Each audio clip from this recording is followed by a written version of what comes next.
Hi అండి అందరికీ ఎలా ఉన్నారు? Welcome back to our channel Santosh all in one channel. ఈరోజు వచ్చేసి మనం అప్పటికప్పుడు ఒక కప్పు పెసరపప్పుతో ఈజీగా జంతు కొమ్ములు ఎలా చేసుకోవాలన్నది చూపిస్తానండి. చాలా క్రిస్పీగా ఉంటాయి ఇవి. చాలా టేస్ట్ అయితే చాలా బాగుంటాయి. ఒక కప్పు పెసరపప్పుతో ఎలా చేసుకోవాలన్నది చూపించేస్తాను. ఎక్కడ స్కిప్ చేయకుండా చూడండి. అదేవిధంగా మన ఛానల్ ఫస్ట్ టైం చూస్తున్నట్టయితే ప్లీజ్ సబ్స్క్రైబ్ చేసుకోండి. అలాగే పక్కనే ఉన్న బెల్ సింబల్ని ఓకే చేశారంటే నేను ఎప్పుడు వీడియోస్ పెట్టినా మీకు నోటిఫికేషన్ వచ్చేస్తుంది ముందుగానే. కాబట్టి రాగానే వీడియో చూసేయడానికి వీలుగా ఉంటుంది కదండి. కాబట్టి ప్లీజ్ సబ్స్క్రైబ్ చేసి సపోర్ట్ చేయండి. ప్రాసెస్లోకి వెళ్ళిపోదాం.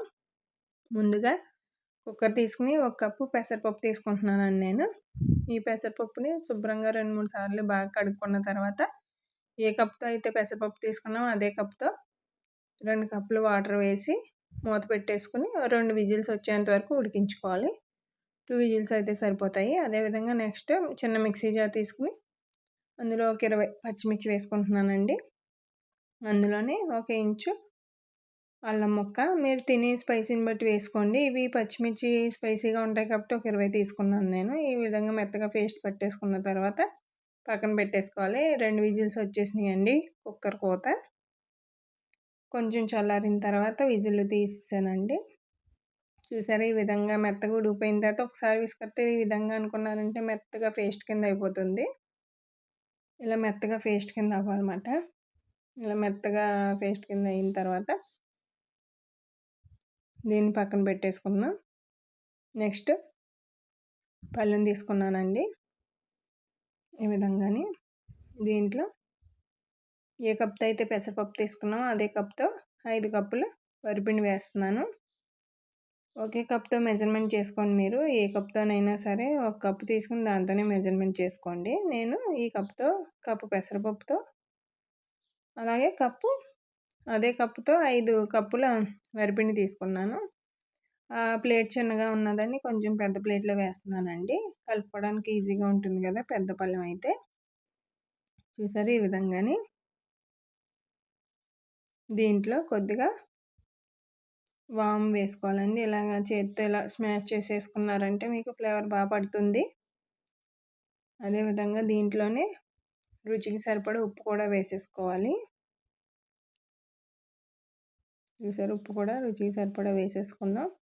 మళ్ళీ ఇందులోనే మనం ముందుగా పేస్ట్ చేసి పెట్టుకున్నాం కదండి మిక్సీ జార్లోని పచ్చిమిర్చి అల్లంని దాన్ని కూడా వేసేసుకుందాం. మీకు ఇలా ఇష్టం లేకపోతే కొంచెం కారం వేసుకోండి. కానీ పచ్చిమిర్చి అల్లం వేసుకోవడం వల్ల టేస్ట్ బాగుంటుందండి. ఈ టేస్ట్ ఒకసారి ఇలా ట్రై చేయండి. అదేవిధంగా ఇందులోనే ముందుగా ఒకసారి కలిపేసుకుందాం ఇదంతా ఒకసారి.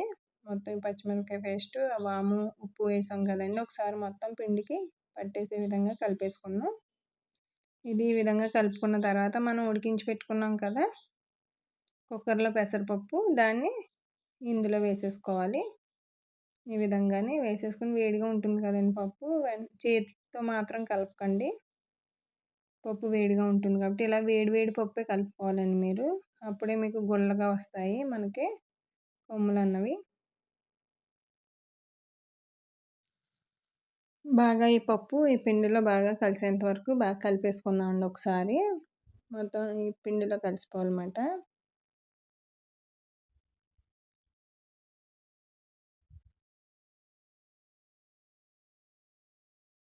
చూసారు ఈ విధంగా కలిపేసుకున్న తర్వాత ఒకసారి చేత్తో ఇలా అంటే ఇలా ఉండవ్వాలన్నమాట.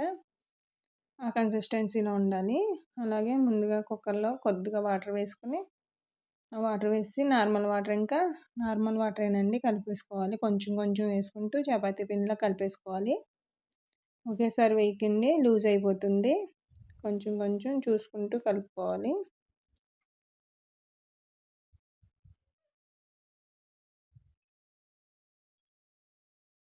చూడండి ఈ విధంగా కలిపేసుకోవాలన్నమాట. కన్సిస్టెన్సీ అన్నది ఈ విధంగా ఉండాలి. నేను ఇందులో మర్చిపోయానండి వాము వేసాను కానీ నువ్వుపప్పు వేయడం మర్చిపోయాను. మళ్ళీ తర్వాత గుర్తొచ్చిందన్నమాట నువ్వుపప్పు వేయడం. తర్వాత వేస్తున్నాను. మీరు ముందే వేసేసుకోండి కొంచెం నువ్వుపప్పు కూడాని. మనకి కమ్మదనం వస్తుంది కదండి నువ్వుపప్పు వేసుకోవడం వల్ల కమ్మగా ఉంటాయి, క్రిస్పీగా వస్తాయి. అదేవిధంగా గుల్లగా కూడా ఉంటాయి. ఒకసారి కలిపేసుకుందాం. నువ్వు పప్పు కూడా మొత్తం పిండిలో కలిసిపోవాలి. మీరు వామ్‌తో పలంగానే నువ్వు పప్పు కూడా వేసేసుకోండి. నేనైతే మర్చిపోయానమాట. అందువల్ల కలిపిన తర్వాత వేస్తున్నాను. కలిసిపోయింది బాగానే. ఇప్పుడు నెక్స్ట్ మనం జంతికల గొట్టం ఉంటుంది కదండీ! చూసారా ఈ విధంగా కన్సిస్టెన్సీ అన్నది ఈ విధంగా ఉండాలి మెత్తగాని. నెక్స్ట్ మనకి జంతికల గొట్టం ఉంటుంది కదండీ! ఒక స్టార్ ఉండి చిల్లున్నది ఉంటుంది కదా! అది వేసేసుకోవాలన్నమాట. కొమ్ములు ఒక్కోటిగా వస్తాయి. లేకపోతే మీరు జంతికలు దాంట్లో ఇది లేకపోతే జంతికలు ఇవి ఉంటాయి కదండీ మనకి. అందులో అయినా వేసుకొని జంతికల్లో అయినా చుట్టేసుకోవచ్చు వీటిని. బాగుంటుంది టేస్ట్ అన్నది ఎలా చేసుకున్నా సరే. దీనికి మూత పెట్టేసుకుందాం. ఈలోపు మనం డీప్ ఫ్రైకి సరిపడా ఆయిల్ ఆల్రెడీ పెట్టేసామండి. ఇది కలుపుకునేలోపు డీప్ ఫ్రైకి సరిపడా ఆయిల్ పెట్టేసుకున్నాం. ఇది ఒకసారి బాగా మరగాలి. ఆయిల్ అనేది కాస్త హీట్ అవ్వాలన్నమాట. మరగడం కాదండి, కాస్త హీట్ అవ్వాలి.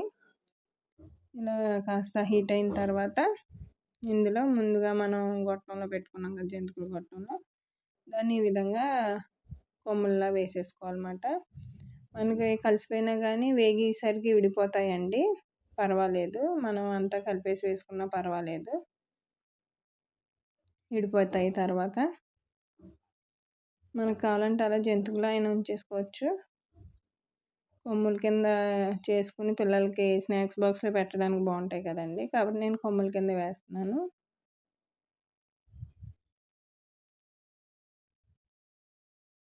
వేసిన తర్వాత ఇది జంతిక కింద ఉంటుందండి, కానీ తర్వాత విడిపోతాయి. వేగేసరికి విడిపోతాయి అన్నమాట. దీన్ని క్రిస్పీగా వేయించుకోవాలి. మనకి కలర్ చేంజ్ అయిపోతాయండి, తెలిసిపోతాయి వేగిందని. అప్పుడు తీసేసుకోవాలన్నమాట. చూసారా, ఫ్రై అయిపోయాయి. ఇంకా తీసేద్దాం. ఇలా ఫ్రై అయితే సరిపోతుంది. తీసేసుకుందాం. ఒక చిల్లుల బుట్టలోకి వేసేస్తున్నాను. ఈ విధంగా ఉంటాయి కదండి. అంటే కిందకి ఆయిల్ ఏమైనా ఉంటే ఎక్స్ట్రా ఆయిల్ కిందకి వెళ్ళిపోతుందని ఇలా చిల్లుల బుట్టలో వేసాను. అన్నీ అదే విధంగా వేసేసుకోవాలి. మళ్ళీ కూడా మిగిలినవి కూడా అదే విధంగా తిప్పేసుకుందాం.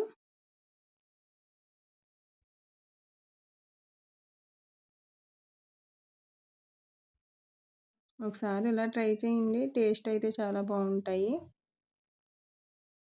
పిల్లలు కూడా ఇష్టంగా తినేస్తారన్నమాట. మనం ఏం చేసినా పిల్లల కోసమే కదండి. ఎక్కువ ఎన్ని వెరైటీస్ చేయాలన్నా పిల్లల కోసమే చేస్తూ ఉంటాం. పిల్లలు తింటే చాలనుకుంటాం కదా. ఈ విధంగా ఒకసారి చేసి పెట్టిన పిల్లలకి మీకు స్నాక్స్ బాక్స్ ఖాళీ చేసి తీసుకొస్తారన్నమాట. ఇవి కూడా బాగా ఫ్రై అవ్వాలి, క్రిస్పీగాని.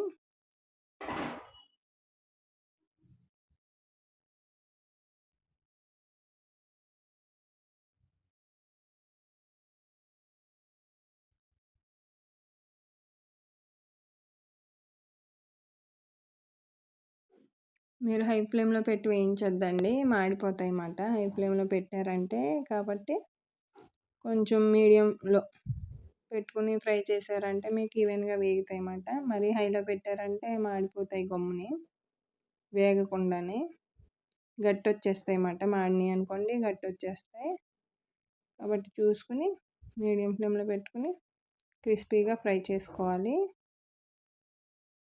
ఇవి కూడా వేగిపోయాయండి, తీసేసుకుందాం ప్లేట్లోకి. అంతేనండి, చాలా సింపుల్, ఈజీగా చేసేసుకోవచ్చు. ఇలా ఒకసారి ట్రై చేయండి. చాలా చాలా బాగుంటాయి. అందరూ కూడా ఇష్టంగా తింటారు. పిల్లల నుంచి పెద్దవాళ్ళ వరకు కూడా ఇష్టంగానే తింటారండి.